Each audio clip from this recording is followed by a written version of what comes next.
The World Cup is supposed to be the moment where the whole world comes together. No other sporting event compares. Not the NBA Finals, not the Super Bowl, not even the Olympics. Football takes over the planet every 4 years, and for few weeks, the whole world actually feels connected. Whatever race you are, whatever language you speak, everyone feels united until the World Cup ends and everyone goes back to hating each other. Seeing small countries like Haiti, Curacao, and Cape Verde get their shot at the biggest stage, that's something fans live for. The underdog, the first time qualifiers, the national pride. You can't fake that. On the field, the World Cup is always perfect. The drama, the energy, the emotion, football delivers every time. But off the pitch, oh my god, off the pitch, the World Cup is disgusting. It is inhumane. It is corrupt. It is everything wrong with this world. So let's talk about why the 2026 World Cup will be trash. This is disgusting. Number one, the prices. The prices are getting out of control. Everyone expected this World Cup to be expensive. If you didn't think that,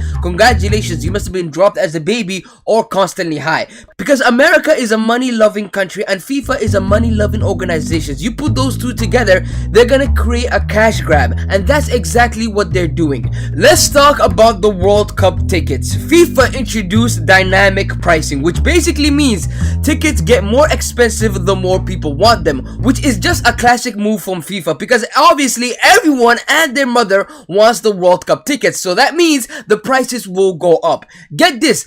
For the opening match in the USA, the ticket price costs between $560 to $2,235. At the last World Cup in Qatar, the opening match was priced between $55 and $618. The cheapest ticket price increased by 918%. I know inflation is bad, but it ain't that bad. And that's just the opening match. What about the final, you may ask me? Well, here you go. The cheapest ticket is $7,000 for the World Cup final. I'm sorry, but I am not paying $7,000 just to watch grown-ass men chase a ball around. I'm not doing that. The only time I would consider is if my country is playing in the World Cup final or it's Ronaldo versus Messi. Maybe I would consider. Just maybe. If not, I am sitting my ass down and watching it from the comfort of my home.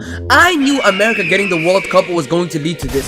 The Super Bowl that happens every year, the average ticket is $8,000, and that happens every single year. So I knew giving them a generational sporting event will make them skyrocket the prices. They even tried this with the Club World Cup, where they jacked up the prices. For instance, Chelsea versus Fluminense, it was priced from $473. Obviously, nobody and their mother was paying that much, so they had to lower it to $13.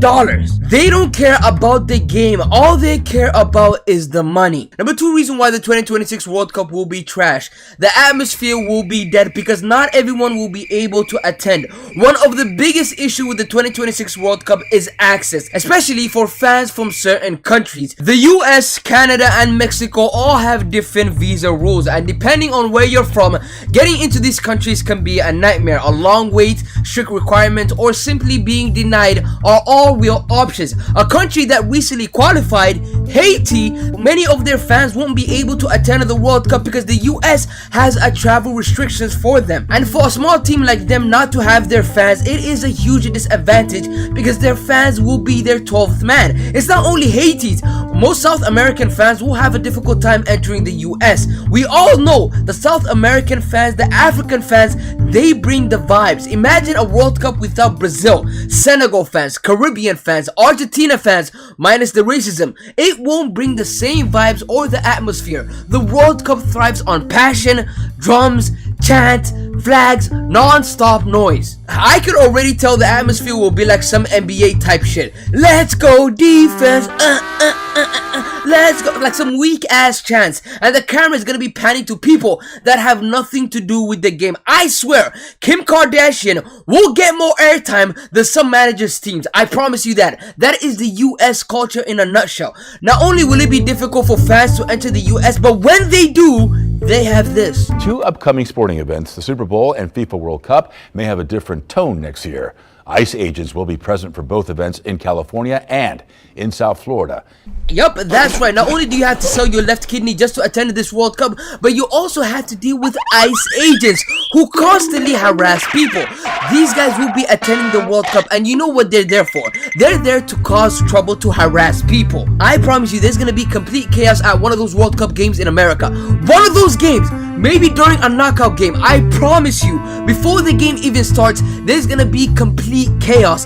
The only good thing about this World Cup, and this might be shameless, and this is a personal reason, is the time. Watching football at night. I can't wait for that. I can't wait to experience watching my country play at night. I am sick and tired waking up in the morning just to watch football. You Europeans finally have to understand what we go through. Finally, you guys would have admiration for us.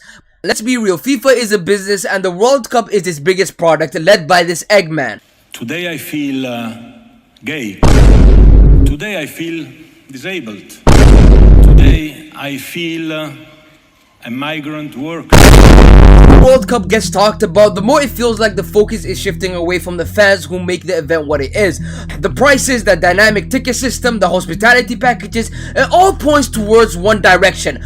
Profit first, fans second, and that's a shame because football at its core is a working class sport. The stadium were meant for everyone, not just people who can afford VIP boxes or corporate settings. There are ways FIFA and America could make this whole tournament feel way more accessible and fair. Set a limit on ticket resale prices, keep some affordable ticket categories at a fixed price, create easier visa pathways for fans, provide reliable, cheap, public transportation on game days. Ladies and gentlemen, some of the places where the World Cup is being held in America, it is a very car dependent city, meaning the public transportation system is not that great. Like in Houston, some fans may need to rent a car. Houston has the worst train system of any city in America, and that's saying a lot. If you're surprised to hear that Houston even has trains, I don't blame you. I've lived in Houston for just over 20 years of my life, and this was only my second time ever taking this pathetic light rail system. The most obvious criticism is that it just runs nowhere. It consists of 3 lines, serving 39 stations and 21 total miles of track. Yeah, you heard that right. 21 miles for a metro area of over 7 million people. It's just beyond laughable. The trains run through downtown, which sounds great in most cities, but that's just not useful in Houston, where downtown is only a job hub, not a residential hub. Fewer than 10,000 people actually live downtown, and whoever does is definitely not taking the train. The whole system is basically all for show. The trains are sleek, modern, and clean, but they run through the one part of Houston where people least need a train. Many residents will say it was only built for the Super Bowl, which has a lot of truth to it because 2 of the lines open right before it. And those 2 lines appear on the map to connect to the original line, but they don't actually, featuring an awkward transfer that's like a block away. But it gets even worse. The train runs completely at grade, meaning it often has to sit at red lights or wait for turning cars. And saying all those great things that FIFA could do, they won't do that. FIFA would get on their knees for anybody and anybody that could show them money. So